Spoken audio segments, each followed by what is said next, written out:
Iniciamos la grabación de la reunión. Ahí estamos grabando.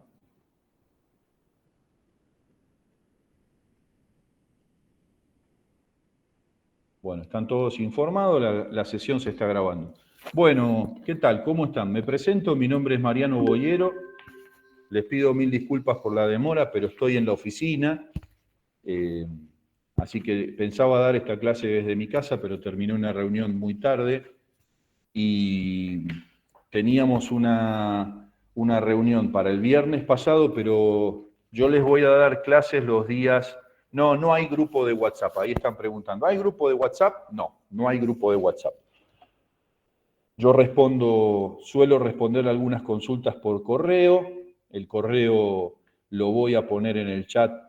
Ahora mismo voy a poner el correo de la plataforma. Es está mal escrito mi apellido, yo soy Boyero, pero la universidad me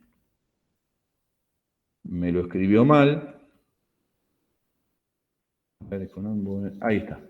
Ahí les pongo, ese es mi correo. Me pueden escribir ahí y yo les voy a responder en el transcurso de la semana.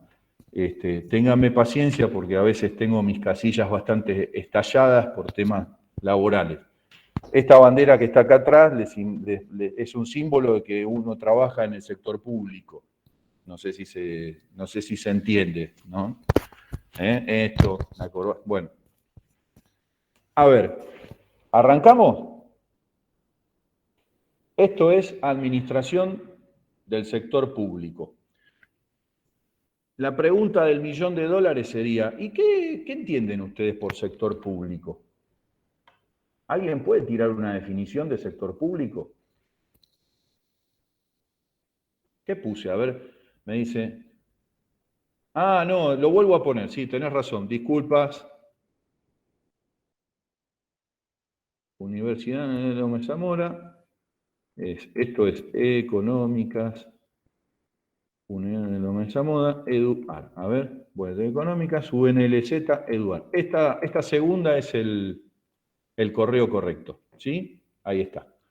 Bueno, me gustaría que alguno de ustedes se anime a decir qué le parece que es el sector público.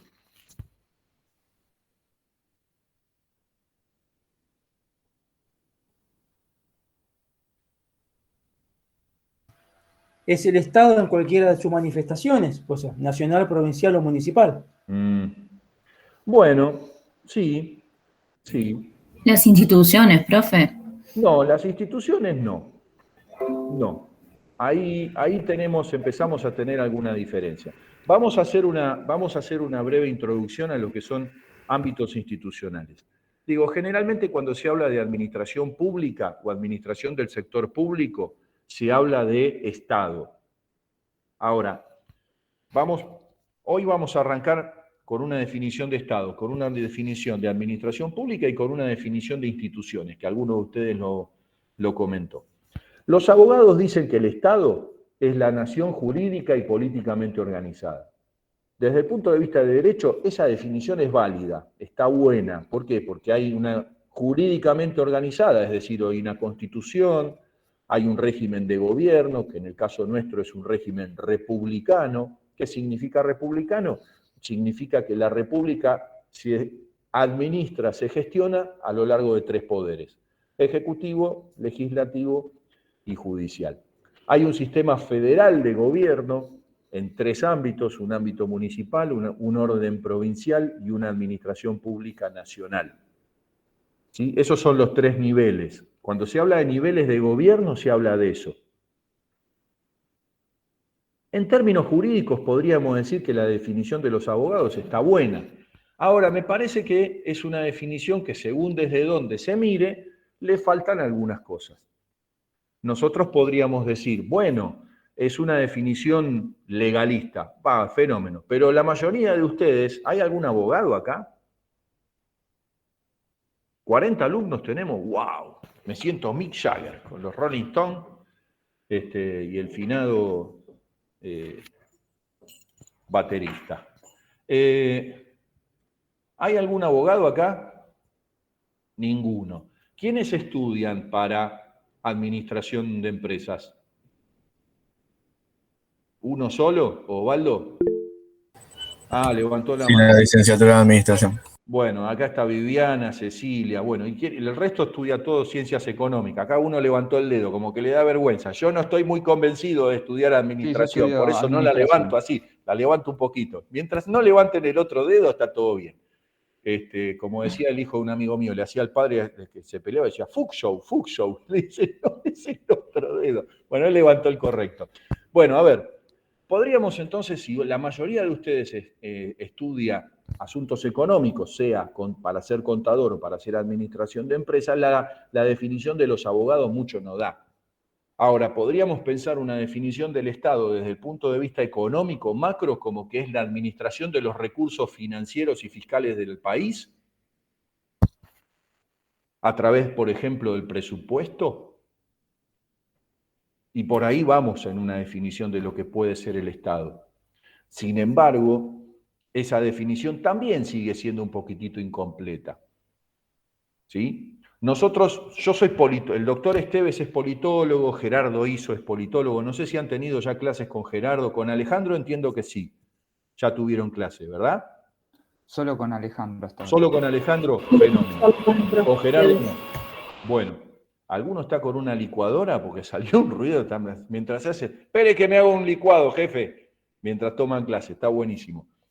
Digo, nosotros somos politólogos. Los politólogos tendemos un poquito a complicar las cosas.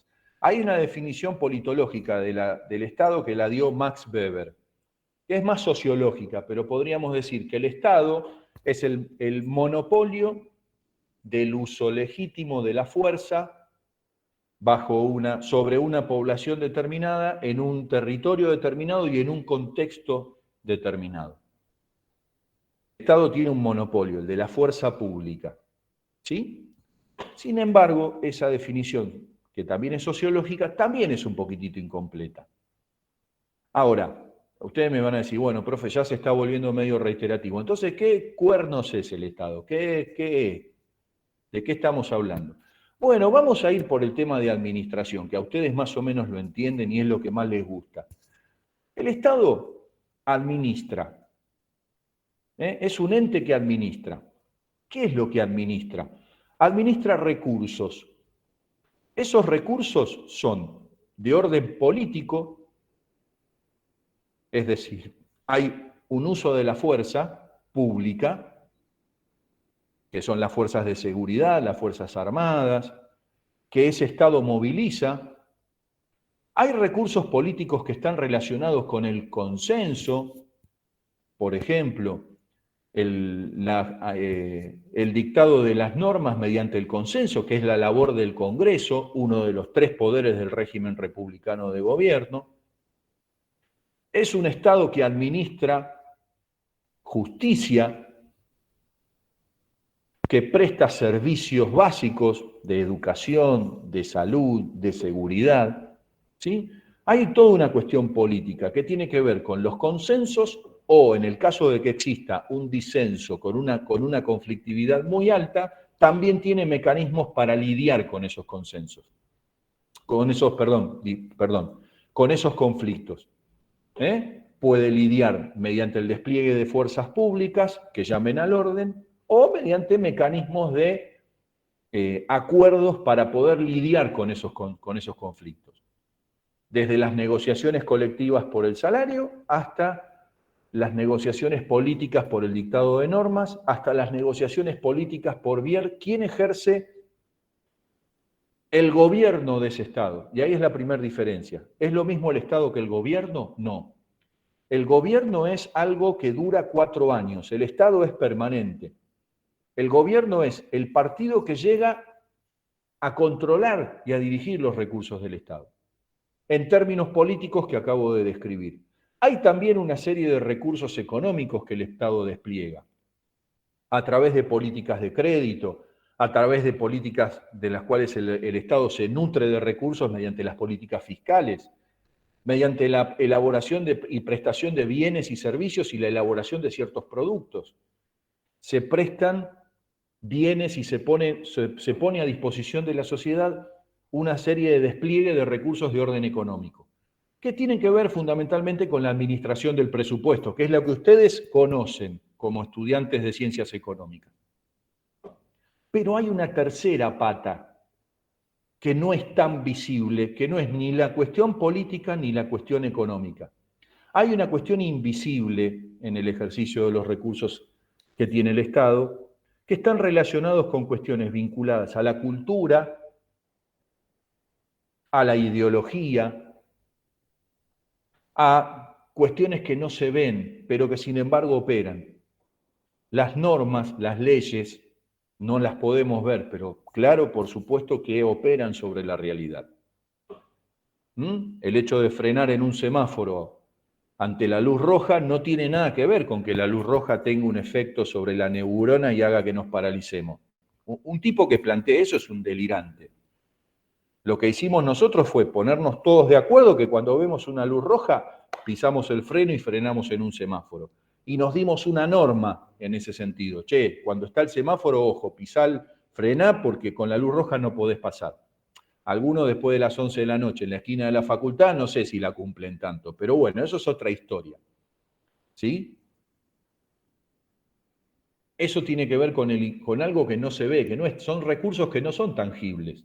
Hay recursos que hace que el Estado despliega para que nosotros construyamos algo que nos permite reconocernos entre nosotros. Cuestiones relacionadas con símbolos. Miren, acá tenemos uno, acá atrás hay uno. Este es un símbolo. Todos cuando vemos un partido de fútbol y vemos al equipo argentino con la camiseta, nos emocionamos. ¿No es cierto? ¿O alguno de ustedes no se emociona con la camiseta? Pero tiene que ver con la relación con los colores de esta bandera que está acá atrás. Y hace que nos reconozcamos como argentinos, como ciudadanos del país y como súbditos del Estado. Pero esto no opera realmente, es una construcción simbólica. Entonces hay recursos culturales, hay recursos ideológicos que hacen que podamos ser parte de un Estado. Y eso es movilización del Estado, eso es potestad del Estado.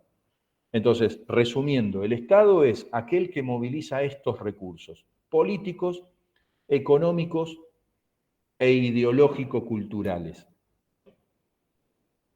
¿Sí? Y con eso más o menos tenemos una... Ahora, ¿qué sería el sector público? Bueno, sería el conjunto de organizaciones encargado de la administración de esos recursos. ¿Por qué digo organizaciones y no digo instituciones? Porque las instituciones a veces son, por supuesto que son organizaciones. Voy a una definición muy básica de organización para que se entienda. ¿Qué es una organización? Una organización es un conjunto de personas, no hay organización sin gente, esto no existe una organización sin gente, es un conjunto de personas rodeadas por un marco normativo que les da estructura, que rige su comportamiento, que tiene el cumplimiento común de objetivos. Es decir, estas personas se juntan, se dan una norma de operación, establecen una jerarquía, hay alguien que manda, hay alguien que obedece, y tienen por nexo conectivo cumplir un objetivo común. ¿Me siguen hasta acá? Ahora, yo podría decir, bueno, un colectivo es una organización. Estamos todos juntos, hay una cuestión normativa, escrita y no escrita. Por ejemplo, no se puede escupir en el suelo, no se puede abrir la ventanilla en época invernal o de baja temperatura. Hay una cuestión normativa en un colectivo. Tenemos todos un objetivo común. Estamos yendo a Mar del Plata. Hay una autoridad en el colectivo. La autoridad del colectivo sería el chofer, ¿no? Ahora, ese colectivo que nos tiene a todos viajando, ¿es una organización? No. ¿Por qué no es una organización? Porque la organización hace algo fundamental, que es lo que hace que sea organización y no sea otra cosa. Realiza una acción de transformación. Entonces, una organización, cualquiera sea su naturaleza, pública, privada, ONG, realiza una acción de transformación. toma insumos, los transforma en productos. Toma insumos, los transforma y presta un servicio. Toma insumos, bípedos sin plume, como decía un profesor mío de la facultad, y los transforma y los vuelve profesionales. Por eso la universidad es una organización, porque transforma, porque los transforma a ustedes y los vuelve profesionales. ¿La familia es una organización? Sí. ¿Por qué es una organización? Porque transforma a los hijos en seres sociales, los socializa, los vuelve individuos sociales. ¿Por qué? Porque los hombres somos gregarios por naturaleza. Gregario significa que nos gusta vivir en manada. Somos animales de manada los hombres. Nos gusta relacionarnos. Ahora, alguno de ustedes dijo, bueno, profe, pero están las instituciones. Fenómeno, hay instituciones. ¿Qué es una institución? Una institución es una organización, sí, pero es una organización muy especial. A ver, voy por la negativa. ¿Una empresa es una organización? Sí. ¿Una empresa es una institución? No. ¿Por qué no es una institución una empresa, que es una organización? Porque las instituciones son organizaciones que tienen un valor que las encarna, que las atraviesa y que interpela a los miembros de esa organización. Ejemplo de institución. Corte Suprema de Justicia. ¿Es una institución? Sí. ¿Por qué? Porque la justicia es un valor. Honorable Cámara de Diputados de la Nación. ¿Por qué es una institución? Primero porque habla de un valor, el honor. Y aparte porque trabaja con un valor, la igualdad. Acá somos todos iguales haciendo normas para todos. Y somos la cuna, somos el cáliz en donde descansa la idea de régimen democrático de nuestro país. La democracia se puede decir que puede expresarse en las elecciones, por eso el proceso eleccionario en sí es una institución, y en el Congreso de la Nación, ¿por qué? Porque es donde todos debatimos entre iguales qué normas nos vamos a dar. La igualdad es un valor. Por lo tanto, las instituciones siempre van a ser organizaciones que se relacionan de alguna manera con un valor. La universidad es una institución, una ONG puede ser una institución, un club de barrio es una institución. ¿Por qué? Porque transforma a personas en deportistas, porque presta un bienestar social, porque está hecha para el bienestar de la comunidad. ¿Es una institución? Sí. ¿Pertenece al sector público? Ahí está la diferencia. No. El sector público es un conjunto de instituciones que pueden ser de orden nacional, que pueden ser de orden provincial o que pueden ser de orden municipal, eso lo vamos a ver más adelante, que tiene por objetivo administrar estos recursos políticos, económicos e ideológico-culturales de un país. Yo les voy a dar un ejemplo. A nivel nacional, en el ámbito nacional, ¿quiénes integran el sector público nacional? Los organismos de la Administración Pública Nacional, que son los ministerios, los 21 ministerios que hoy tenemos en el sector en la Administración Pública Nacional, son los organismos de la APN. Pero faltan todavía organismos, porque están las empresas públicas, están los organismos descentralizados de la administración pública, que están fuera del ámbito de los ministerios, los desconcentrados, y las empresas y la administración pública conforman el sector público. YPF es una empresa. AISA es una empresa. El Correo Argentino es una empresa. Sin embargo, son empresas públicas. Son empresas que integran el sector público nacional. ¿Son instituciones? Algunas sí, otras son empresas. Sin embargo, forman parte del sector público nacional. ¿Hasta acá se entiende? Les pido Buenas un noches, segundo. profesor. Hola, ¿qué tal? ¿Cómo te va? Les pido Bien. un segundo porque me está sonando el teléfono. Lo voy a apagar porque hay algo que no hago, es atender el teléfono mientras doy clase. Denme un segundo y les pido 1000 disculpas.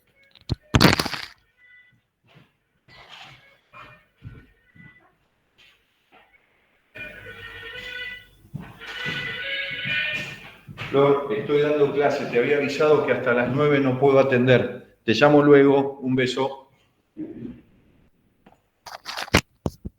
Perdón, pero una funcionaria que le tenía que explicar que no podía atender.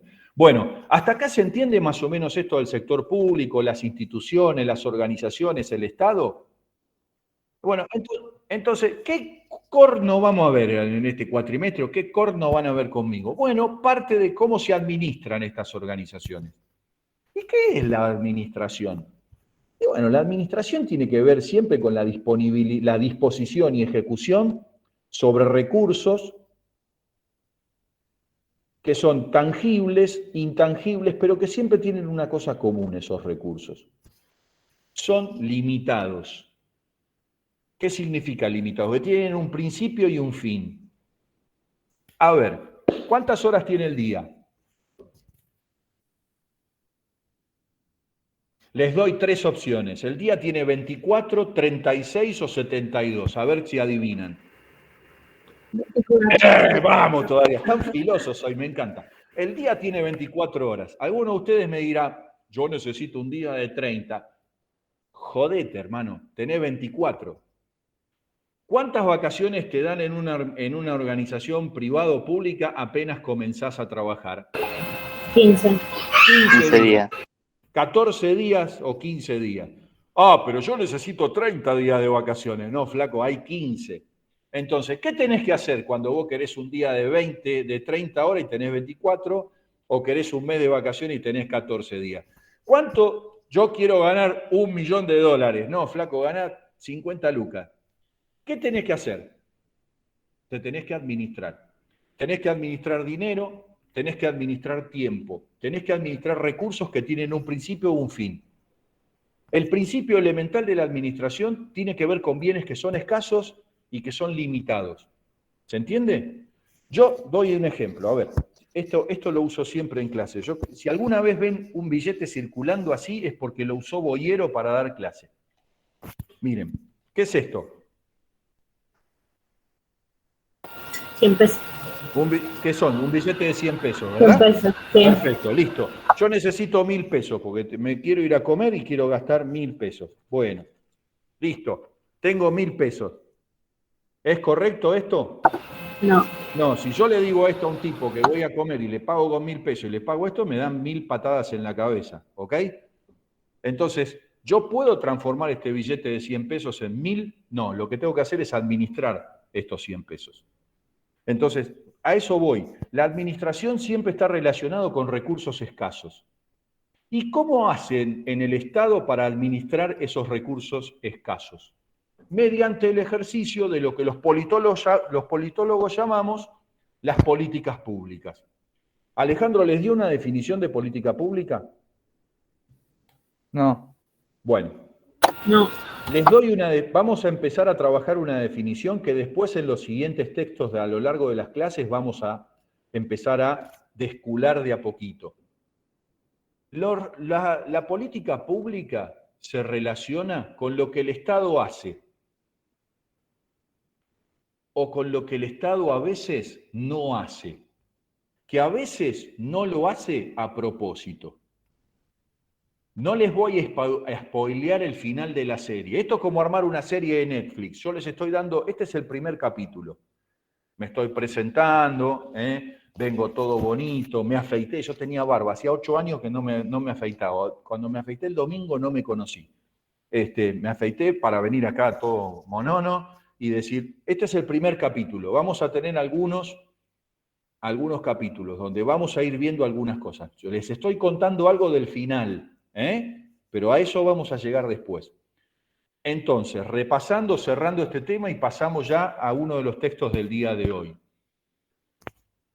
Entonces, hablamos de lo que es el Estado, hablamos de lo que son organizaciones, hablamos de lo que son instituciones, hablamos de lo que es la administración pública, alguna idea de administración, alguna idea de lo que es la política pública, que es cómo va a operar esta institución en el marco de lo que es el sector público como parte del Estado, y que la política pública tiene que ver con hacer cosas, hacer algo, hacer.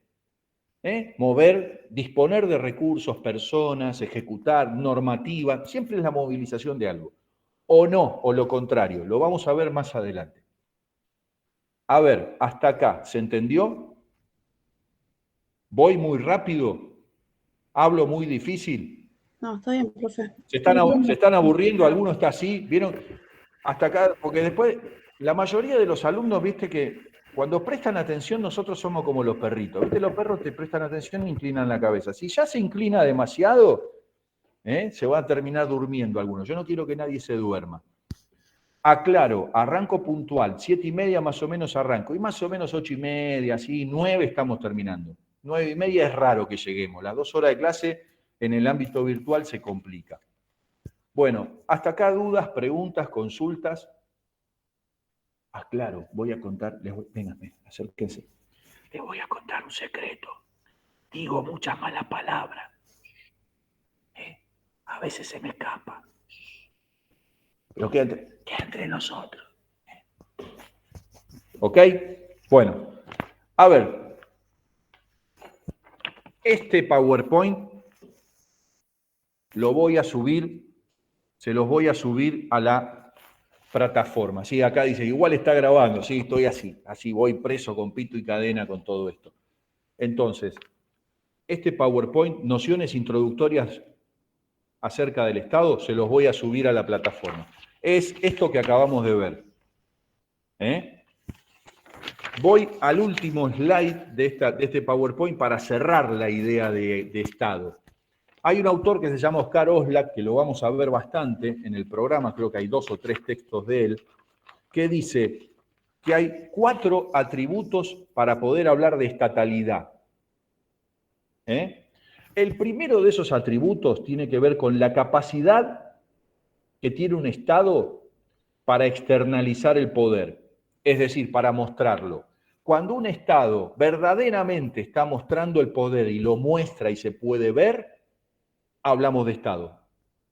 Segundo indicador, ¿cuándo hablamos de Estado? Cuando ese Estado institucionaliza la autoridad, es decir, el poder que tiene lo transforma en instituciones. ¿Se acuerdan la definición de instituciones que habíamos dado? Lo transforma en valores que se pueden ver. Olvídense de esa definición de que la institución es una casita con una banderita que se llama escuela. No, la cosa física de la institución no tiene un pomo que ver con la institución en sí. Yo puedo tener un lugar sin bandera, pero es una escuela. O puede tener, la bandera no tiene nada que ver si está la bandera o no está la bandera, ¿ok? El tercer atributo para poder hablar de un Estado tiene que ver con la capacidad de diferenciar el control. Es decir, yo tengo que especializarme, tengo que armar un ministerio de seguridad, tengo que armar un ministerio de defensa para el control y para la defensa de mi país, pero también tengo que hacer un ministerio de economía para administrar los recursos, un ministerio de educación para educar a todos y que todos entendamos qué es este símbolo, qué significa la escarapela, cuál es el himno argentino, y aparte aprender a sumar, restar, a comportarse en público y a ser personas útiles a la sociedad. Y al mismo tiempo tengo que hacer un ministerio de relaciones exteriores para llevarme bien con mis vecinos, y tengo que hacer un ministerio de producción para poder dirigir mis políticas de elaboración de productos y prestación de servicios que me permiten recaudar fondos, y para eso tengo que hacer una institución que se llama AFIP, que es la que recauda impuestos. ¿Se entiende? Esa es la diferenciación del control que plantea Oscar Oslak. Y por último, y no menos importante, la capacidad que tiene este Estado de internalizar una identidad colectiva. ¿Qué significa esto? La identidad colectiva, algo que nos permita a nosotros reconocernos entre nosotros como argentinos. ¿Y cómo se hace eso, profe? Me dirán ustedes. Este es el momento en que ustedes hacemos interactivo esto. Esa, vamos, tenemos que hacer ida y vuelta, si no es muy aburrido. ¿Cómo se hace esto, profe? Muy sencillo, mediante instituciones que crean símbolos que nos permiten reconocernos entre nosotros. ¿Sí? A ver, y nos permiten reconocernos como iguales. Nosotros vamos a una escuela donde usamos guardapolvo blanco. ¿Es un sinónimo de pureza? Punto número 1. Segundo, es un sinónimo de igualdad, porque abajo del guardapolvo no importa si vos estás vestido de oro o estás vestido de harapos, sos el mismo alumno para el profesor. Y en la escuela nos enseñan a cantar el himno, y nos enseñan la bandera, y nos hablan de los próceres, y de la Revolución de Mayo, y del proceso de independencia, y de la mar en coche. Esa identidad colectiva, si se puede internalizar, estamos hablando de la presencia. Sí, sería buscar cierta pertenencia, exactamente, Milagros, es lo que vos estás planteando. Una identidad colectiva que nos permite reconocernos entre nosotros como pertenecientes al mismo país, al mismo Estado. ¿Sí? Este PowerPoint lo voy a subir después de la clase, mañana probablemente, o el jueves los voy a subir. Bueno, mis queridos, texto de Katterberg, Argentino frente a la política, que era la clase que yo tendría que haber dado el viernes pasado, pero que no pude dar, porque lo dio Alejandro. El texto de Katterberg es un texto que se escribió aproximadamente en 1985, 2 años después del retorno de la democracia en la República Argentina. Para que tengan una idea, que es un texto que tiene ya unos cuantos años, es un texto que se escribe en base a una encuesta que se hace, una batería de estudios cuantitativos, es decir, a encuestas, que se hacen sobre la población argentina. Pero parece que fue escrito anoche, porque no perdió vigencia. Entonces, esto es un texto que dice más o menos cuál es la parada, cómo se para el argentino frente a la política y frente al Estado. Por eso es un texto que damos al principio de este programa. ¿Sí? Bueno, como dice el filósofo argentino, Carlos Balá, el movimiento se demuestra andando, así que vamos al texto. Lo primero que dice este texto es que los argentinos somos medios incoherentes, somos paradójicos. ¡Wow! Arranca así, ¿viste? Así como livianito. Los argentinos somos paradójicos. ¿Por qué somos paradójicos? Porque en nuestro ideario de Estado, en nuestro ideario de política, coexisten dos, como ¿vieron el dibujito que tiene el angelito y el demonio? Bueno, como tenemos dos posturas enfrentadas entre sí, pero que coexisten en nosotros, y nosotros jugamos con ambas posturas. Una es una postura individualista frente al Estado, y el otro es una postura absolutamente estatista. ¿Sí? ¿En qué se manifiesta esta paradoja? Bueno, que por un lado apoyamos las metas individuales, hay que ser alguien en la vida, ¿no? Te tenés que realizar individualmente, y realizarte como individuo, como persona, tener una meta en la vida, ser alguien, triunfar, etcétera, etcétera. Pero por otro lado, para poder llegar a ese triunfo del cumplimiento de las metas económicas y sociales que uno en la vida tiene, el Estado te presta apoyo para lograrlo. Y ahí es la coexistencia de ambos mundos. En otras sociedades esto no sucede.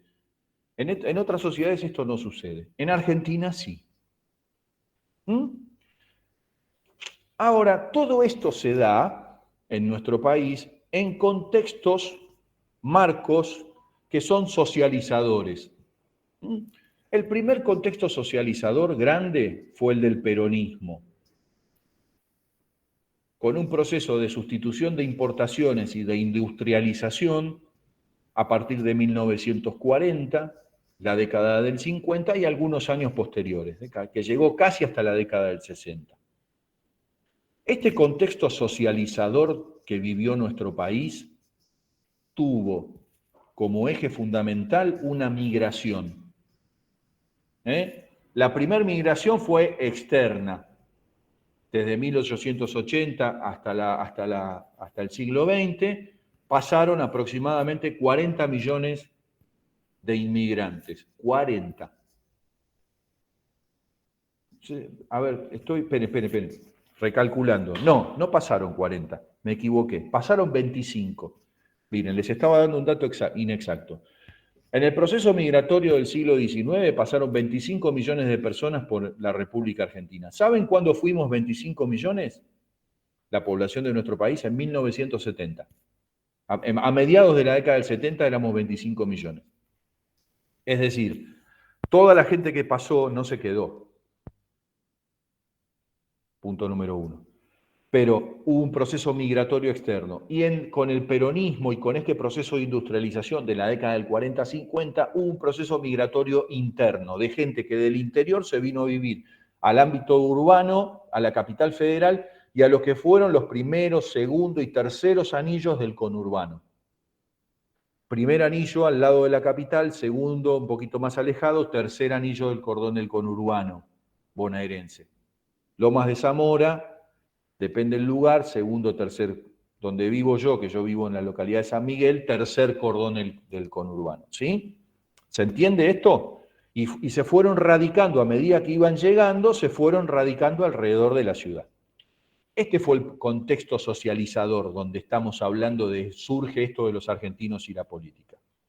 Fundamentalmente con una orientación al logro personal. Hay otras sociedades que hablan del logro social o del logro grupal. Nosotros somos bastante más individualistas. El logro a través de caminos individualistas, ser alguien, entre comillas.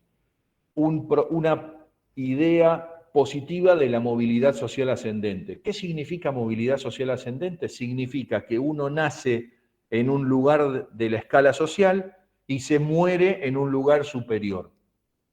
O al menos mis hijos o los hijos de ustedes, la segunda generación, estaría en un orden social un poquito más arriba de la pirámide. ¿Se entiende esto? Esa es la movilidad social ascendente. Nos movemos socialmente siempre para arriba.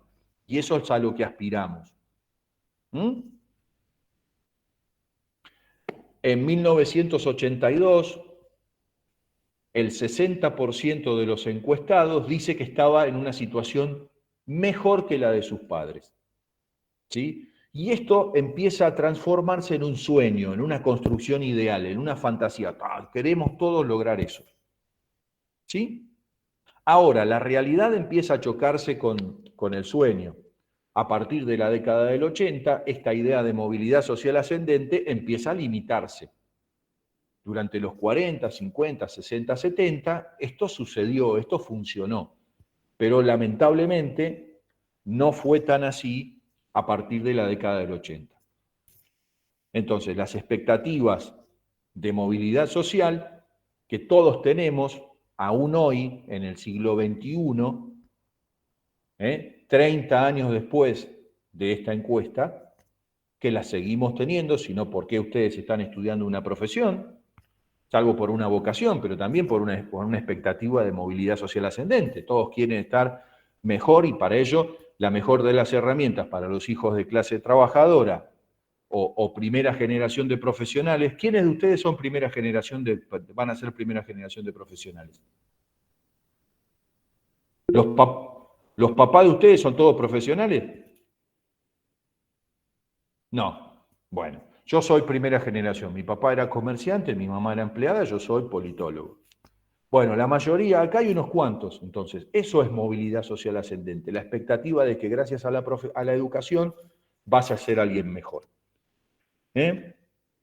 Ahora, hay una cuestión del argentino respecto a la movilidad social ascendente diferente de otros países. El argentino acepta las reglas de juego. No cuestiona el orden social normativo vigente. En otros países, la norma se rompe para crecer y ascender socialmente. Acá no.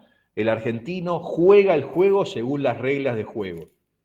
En Estados Unidos no. En Estados Unidos generalmente el que rompe las reglas, rompe el molde, es el que asciende socialmente. Los invito a ver una serie que se llama Billions, que se da en Netflix, que habla precisamente de esto. Los jugadores de la bolsa, los tipos que rompen las reglas, hacen cualquier cosa con tal de llevarse un mango más. ¿Se entiende? Entonces, siempre el argentino juega mediante los medios legítimos, mediante el orden social vigente. El esfuerzo individual, en primera instancia mediante el trabajo, luego a través del estudio. El estudio como vehículo para ascender socialmente. Y esto lo que le da al orden vigente, al orden social, político, económico e ideológico, es un sustento. ¿Por qué? Porque todos sostenemos la regla de juego. Todos sostenemos la regla de juego. Nadie plantea hacer la revolución, o si lo plantean son grupos minoritarios en Argentina, de romper todo para hacer una revolución. La mayoría no está tan de acuerdo con eso, al menos en el informe de Katterberg. ¿Estamos bien hasta acá?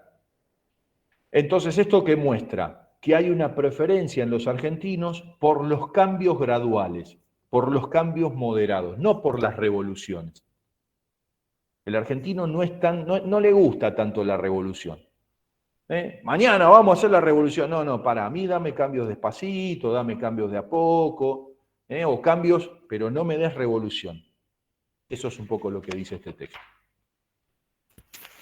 La visión del Estado. ¿Cuál es la visión del Estado del argentino? El Estado es un elemento, es un actor para el argentino que contribuye al bienestar general, o debe contribuir al bienestar general. Es decir, hay una adhesión a las políticas proteccionistas. Hay un apoyo, y lo ven con buenos ojos los argentinos, la gran porción de argentinos, a la intervención estatal en áreas críticas. ¿Cuáles son las áreas críticas? Las que están más cercanas a la realidad. Las que se relacionan con el empleo, con el control de los precios, con las regulaciones, con los servicios básicos, salud, seguridad, justicia. Con esa prestación de servicios, la gran mayoría de los argentinos está de acuerdo. ¿Y qué le demanda al Estado este argentino de este trabajo de Katterberg? No le demanda ideología. No dice, queremos un Estado capitalista, queremos un Estado comunista, queremos un Estado socialista. Le importa trépito al argentino qué tipo de Estado. Es bien pragmático. No le demanda una ideología al Estado, le demanda esta prestación de servicios bien prácticos, bien pragmáticos. No hay una concepción global de la historia y de la sociedad en términos ideológicos. Hay acciones concretas hacia el Estado para la satisfacción de las necesidades individuales. Acá no hay contradicción con el individualismo anterior. Esto no le hace ruido al argentino, ¿sí? El Estado entonces es el protector y el garante de las metas individuales que todos queremos cumplir. El grado de cercanía del Estado hacia los problemas de la gente, a mis problemas, es el grado de intervención que yo le voy a pedir al Estado. Si mis problemas son, si yo estoy en el fondo del tarro de la sociedad, ¿qué le voy a pedir? ¿Más intervención al Estado o menos intervención?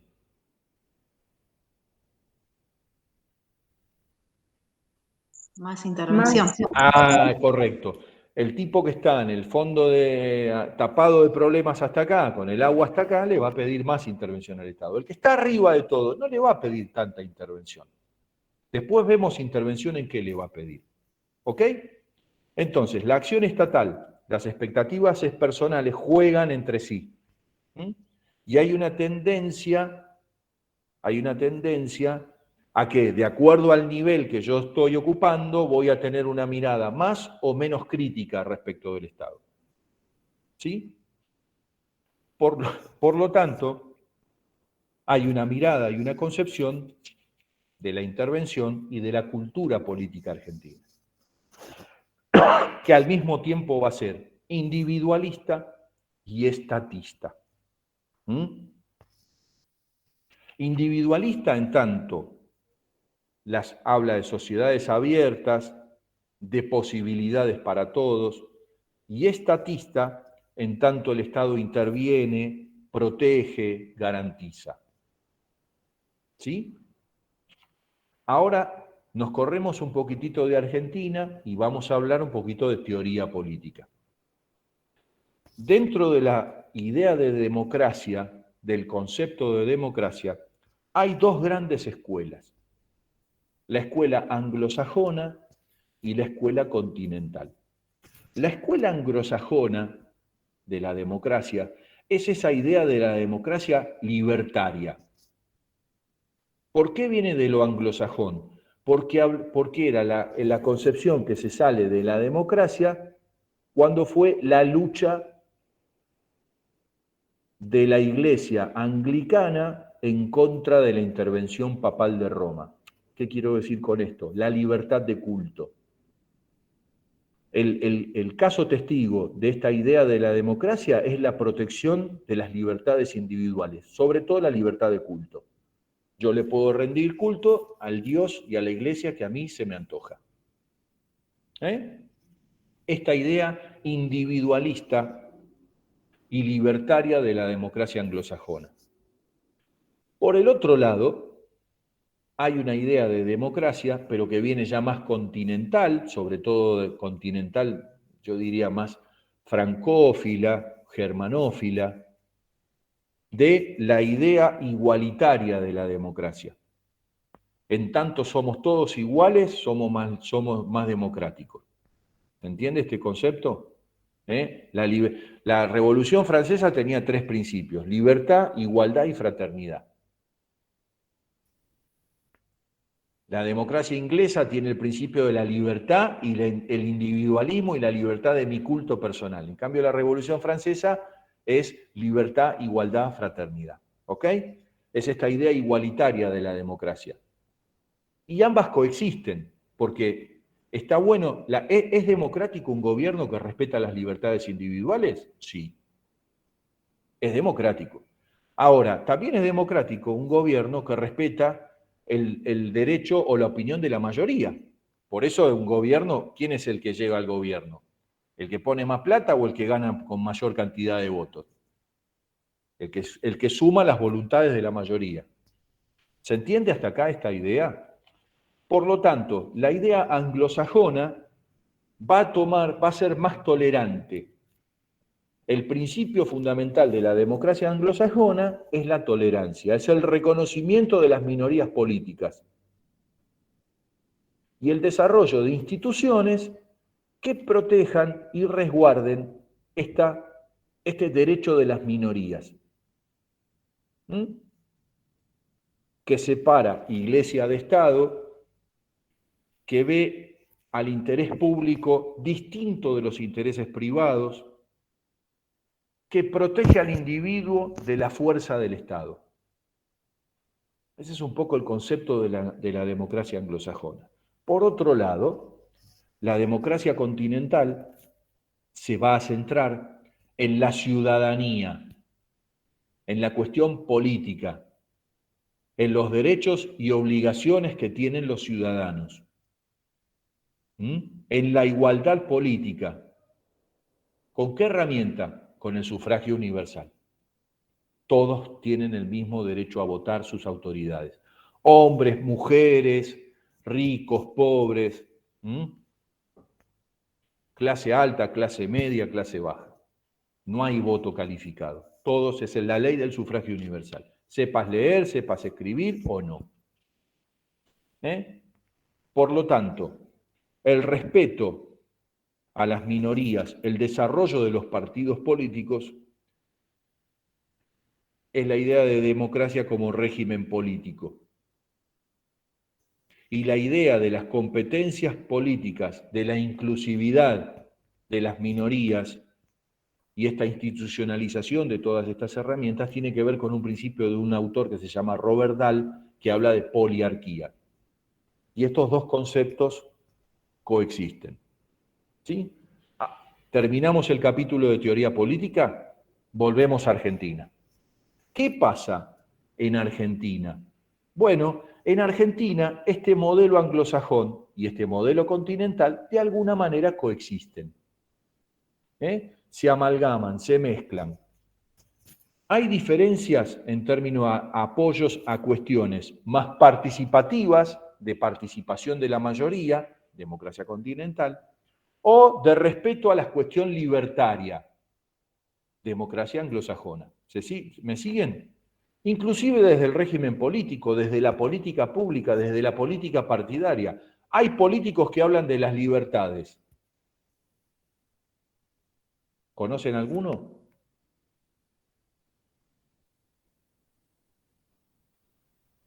¿Les suena Spert? ¿Les suena Milei? Son políticos que hablan de la libertad. Defendamos la libertad. Hay otros políticos que es, nosotros representamos a la mayoría, inclusive con los nombres. Juntos por el cambio, todos juntos. El frente de todos. Somos los que representamos la mayoría. ¿Se entiende esta idea? Y estas dos ideas de democracia coexisten en nuestro país. ¿Hablamos de mayor participación o hablamos de más igualdad?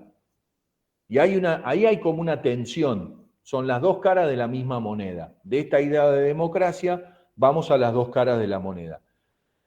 A término personal, ¿quién tiene la razón? Todos y ninguno. No hay ninguno que sea el dueño de la verdad en este juego, pero están jugando.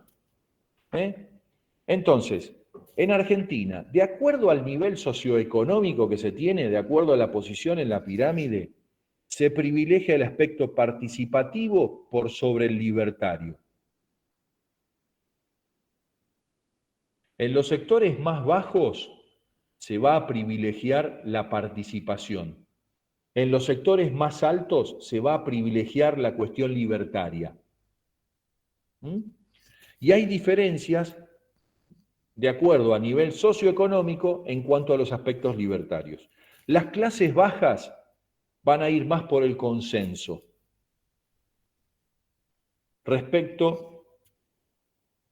menor consenso respecto a las libertades individuales. Van a preferir la participación por sobre el respeto a las libertades individuales. Las clases altas lo contrario.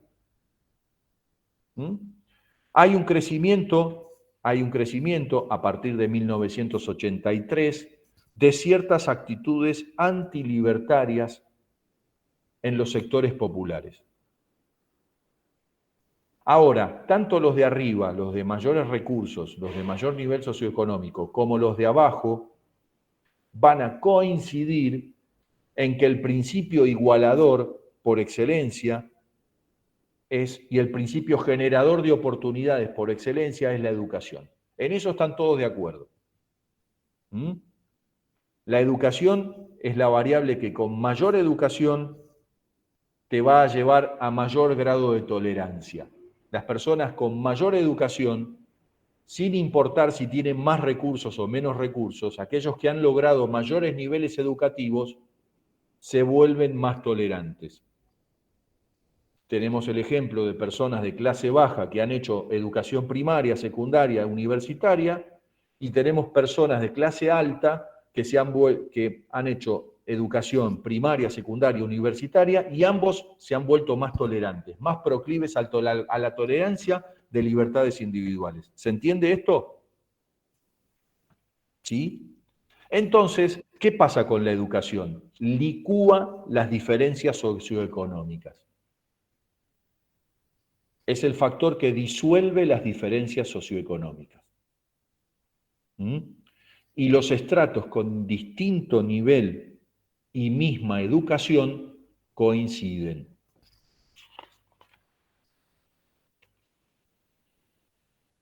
Entonces, podemos decir que tenemos una idea de tolerancia y una idea de participación. Yo puedo ser más tolerante o menos tolerante, más participativo o menos participativo. Así tomado, puedo terminar armando un cuadro de 4 cuadrantes, que soy más tolerante o menos tolerante, más participativo o menos participativo. Y ya estoy llegando al final del texto de Katterberg. Entonces, ¿qué dice Katterberg? Aquellos que son más tolerantes y que están a favor de mayor participación, Katterberg va a decir, estos son los demócratas, que al momento de la encuesta llevó varios años, es un estudio que llevó varios años. A la altura de 1988, el 52% de los encuestados eran demócratas. ¿Sí? Aquellos que eran, por el contrario, partidarios de mayor tolerancia, pero que no les gustaba tanto la participación, Katterberg los mete en el área de los elitistas. En esa área quedó el 5% de los entrevistados. Aquellos que estaban a favor de la participación, pero no tanto a favor de la tolerancia, Katterberg lo llama, estos son los populistas. Y más o menos eran el 35% de los entrevistados. Y aquellos que no estaban a favor de la participación y no estaban a favor de la tolerancia, Katterberg los ubica en el universo de los autoritarios, que son el 8% de los entrevistados.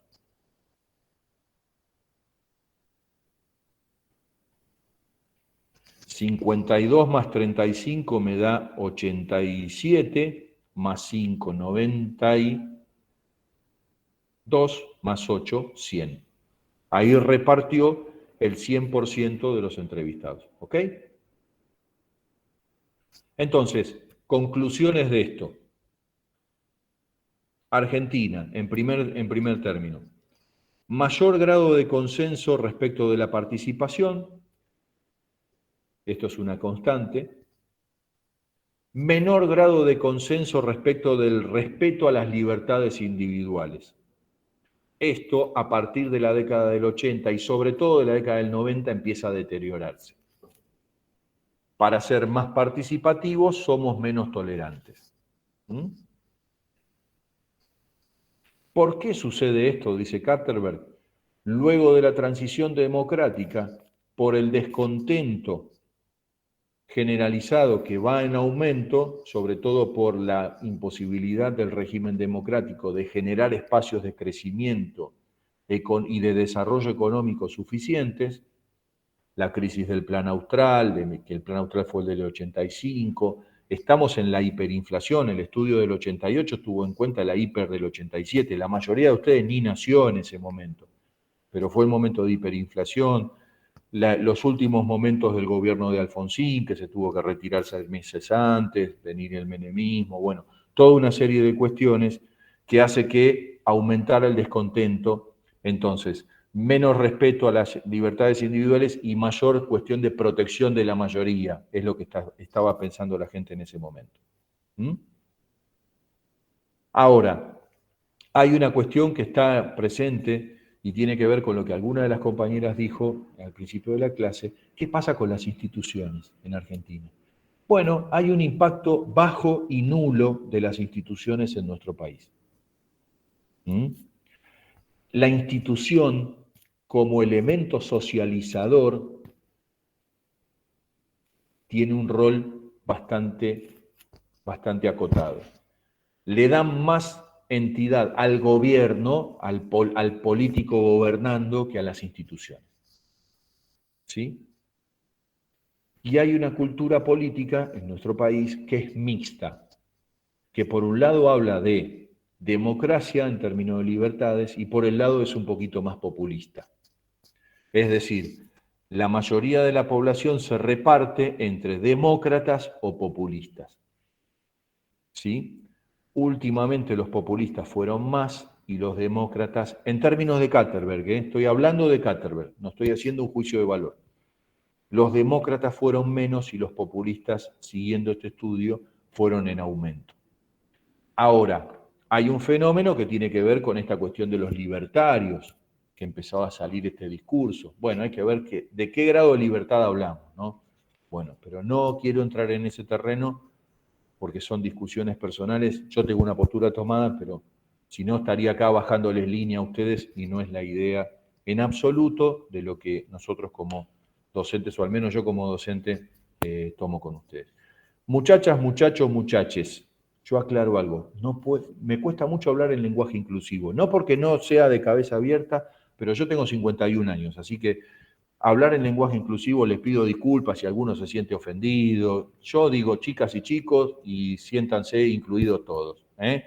A veces me sale muchaches, pero a veces me olvido. Entonces, muchachas, muchachos, muchaches. ¿Hasta acá se entendió? ¿Alguna duda, alguna consulta? Sí, profe. Sí, se entendió. No, profe, se entendió. Bueno, listo. Fenómeno. Vamos entonces al último texto de hoy, que es Estado, Nación y Globalización. ¿O quieren que lo demos la clase que viene con el otro texto? ¿Qué tenemos para la clase que viene en el cronograma?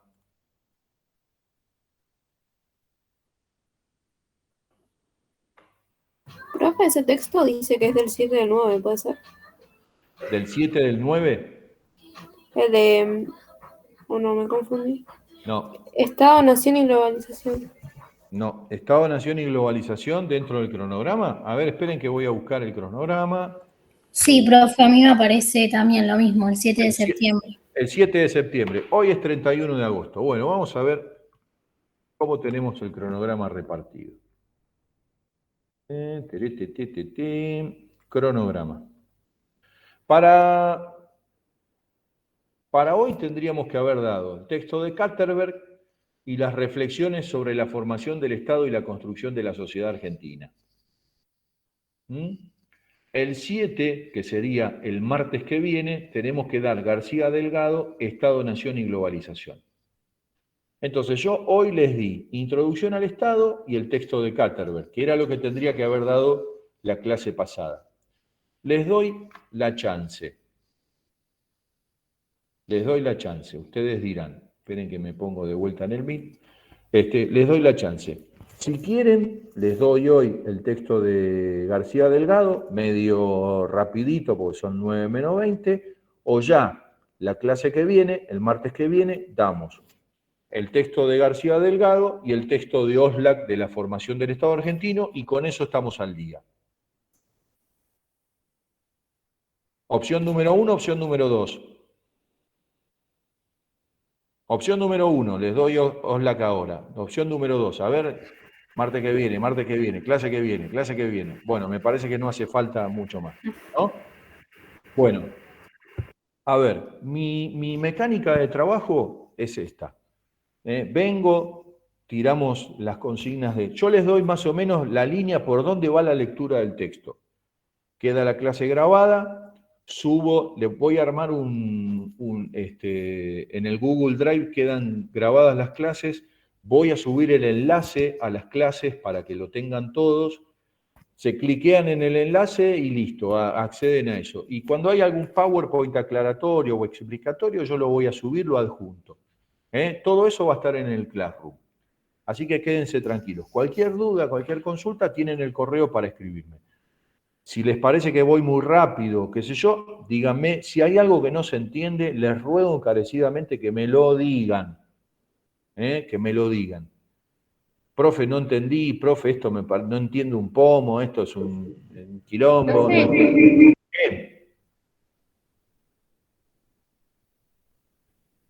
¿Le puedo hacer una pregunta? 2, ya me hiciste una. ¿Te puedo hacer una pregunta? Sí, ya me hiciste una, haceme 2. A mí me quedó la duda de cuando dijo que las empresas no son una institución. No entendí por qué. Porque, a ver, no se las considera organizaciones. Ahora, las instituciones, hay todo un debate de eso. Algunos dicen, son instituciones las empresas. ¿Por qué? Y porque encarnan algún tipo de valor. Valores son justicia, igualdad, democracia. Una empresa, la fábrica Fideo Don Ernesto, ¿es una institución? A veces se lo dice, "Sí, es una institución, está en el barrio, encarna el barrio". Bueno, si lo podemos ver así, digo, yo soy de Avellaneda, originalmente soy de Avellaneda. Está el bar Sarandí, donde a la esquina, a la vuelta de mi casa. El bar Sarandí era una institución de Sarandí. Ahora, ¿es una institución? Y no, era un bar. ¿Viste? La gente iba, se escabiaba, salía más o menos mamado de ahí, pero de institución poco y nada, comparado con el club Independiente, con el club Racing o con el club Arsenal que estaban en el ámbito de Avellaneda. Tal vez me olvido de alguno, no sé, porque yo no soy futbolero. Digo, el bar Sarandí comparado con el club Independiente, y no sé si es tan institución. La fábrica de pelotas y botines Fulvense que tenía mi tío a 2 cuadras de mi casa. Era una fábrica que hacía pelotas y botines. Ahora, ¿cuál es la razón de ser de una organización privada como es una empresa? Una empresa tiene, esto es en términos, digo, en términos politológicos. Después ustedes van a ser contadores y esto les va a chupar un huevo. Pero en términos de ciencia política, la razón de ser de una empresa son dos: maximizar beneficios y minimizar costos. Olvídate, no hay más nada.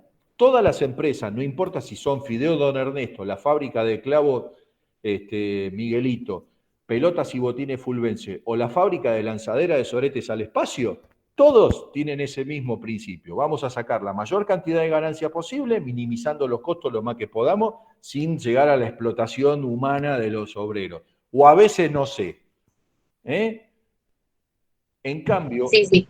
desde el ámbito público, son organizaciones porque hacen acciones de transformación, pero tienen un objetivo diferente. ¿Cuál es el objetivo del Estado, de una organización pública? El bienestar general, el bien común. Sí. Entonces, esa es la diferencia fundamental entre lo público y lo privado, en términos organizacionales.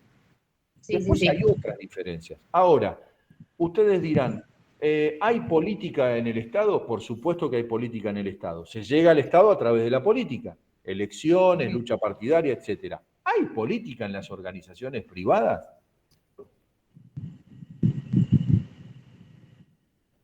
Sí, profe. Sí, ¿por qué? Porque ¿El hay sindicato, intereses. no? ¿Por el sindicato, profe? Sí. O sea, lo relaciono por el sindicato. Bueno, tenés sindicatos, pero a ver, rompamos algunos mitos. Miren, yo voy a aclarar algo. Si ustedes cuando terminen el cuatrimestre o al menos terminen las clases conmigo, se van con más preguntas que respuestas, yo di bien la clase. Salvo que ustedes terminen acá, aprieten el botón, formateen, le chupen huevo lo que yo diga y listo. Y está todo bien, están en todo su derecho. Pero si ustedes más o menos prestan atención, o yo logro que se interesen un poquitito por las cuestiones de la administración o del Estado, a tipos que cuando ejerzan la profesión van a estar constantemente conectados a la página de AFIP, AGIP y ANSES, que son organismos estatales. Y yo no entiendo cómo me dicen, yo con el Estado no tengo nada que ver, la pistola no tiene nada que ver. Vos como contador vas a vivir del Estado, porque vas a vivir con las resoluciones de ANSES, de AFIP, de AGIP, de ARBA, la pendorcha, vamos, la quiota vas a estar que no tiene nada que ver con el Estado. Ahora, Estado es una cosa, gobierno es otra, ya lo dije. ¿Y la política? ¿Qué es la política? La política a veces tiene que ver con cuestiones partidarias, Frente de Todos, Juntos por el Cambio, Partido Republicano, Partido Unido, Partido de los Enanos de Jardín, cualquier cosa. O a veces, está más relacionada con la lucha por los intereses. ¿Yo tengo intereses en una empresa? Sí. ¿Me junto con los que tienen los mismos intereses para reventar a los que no tienen los mismos intereses que yo? Sí. ¿Y eso qué es, chiquitos míos? Política. Política. Es política. Entonces, la política no tiene, a veces se vende que tiene que ver con lo partidario, 5 dígitos oscilantes, y está más relacionada, en cambio, con la articulación de los intereses individuales, grupales, organizacionales, nacionales, respecto de terceros. ¿Se entiende? Ahí está la cuestión de la política. Por lo tanto, hay política en una organización pública y hay política en una organización privada. Entonces, ¿cuál es la diferencia entre una organización pública y una privada? Algunos dicen, no, las organizaciones públicas hay política, en las privadas no. Error. ¿Cuál es la diferencia? El objeto. El objeto de una organización privada es maximizar beneficios y minimizar costos. El objeto de una organización pública es el bienestar general y el bien común. Después, se parecen, tienen cosas en común un montón. Tienen política, realizan procesos de transformación, tienen autoridad, jerarquía, normativa, gente, objetivos, valores. ¿Podemos hablar de alguna empresa que sea una institución? Sí, son las menos. Son las menos, pero las hay. Claro, lo de institución entonces está asociado a los valores. Exactamente. Las instituciones encarnan un valor y ese valor debería interpelar a sus integrantes. No sé si a ustedes les pasa, en la mayoría de las páginas de las empresas dicen misión, visión, valores. Esos son los valores Claro, que hablan de la todos cultura creen también. en una empresa. Pero mentira, nunca te preguntan. ¿Usted cree en estos valores? No, te dicen, vas a ganar tanto, tu horario es tanto, este es tu lugar de trabajo. Tomá, ponete a laburar y dejate de romper las pelotas. Ahora, te venden, sí, tenemos valores.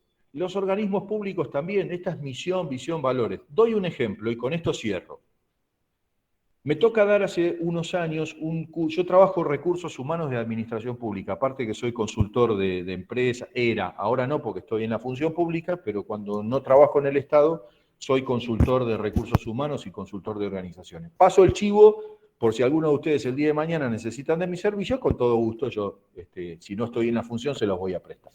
Lo que quiero decir es esto, me toca dar una capacitación en el servicio penitenciario bonaerense, en la escuela de cadetes, los que forman a los que están en la cárcel. Y les pregunto a los alumnos, ¿ustedes para qué creen que está el servicio penitenciario? Es decir, ¿cuál era el valor? ¿No? Y uno de los cadetes me dice, acá estamos para lidiar con la escoria de la sociedad. ¡Wow! Escoria de la sociedad.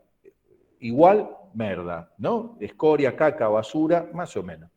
Otro dice, no, acá estamos para lidiar con tipos que erraron el rumbo y tenemos que corregirlo. ¡Wow!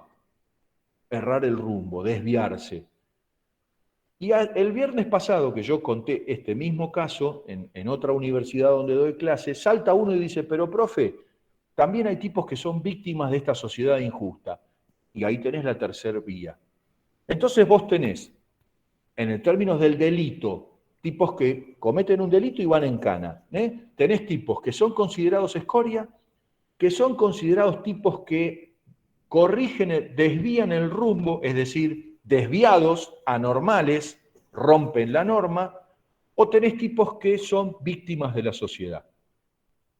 De acuerdo a esas tres miradas, ¿va a ser el mismo servicio penitenciario?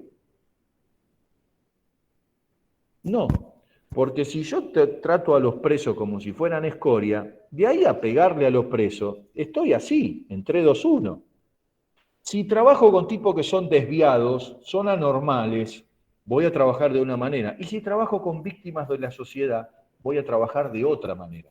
Entonces, cuidado cuando hablamos de valores en las organizaciones, porque si hablamos de instituciones y el servicio penitenciario es una institución, esos valores interpelan a los integrantes de esa organización, o al menos deberían interpelarlos. ¿Qué es lo que sucede en el 99,999999% de los casos? Nunca le preguntan a los miembros qué creen de los valores que esa institución encarna. Nadie te pregunta. Vos estás en ARBA y te dicen, ¿usted está a favor de evadir impuestos? No, nadie te lo pregunta.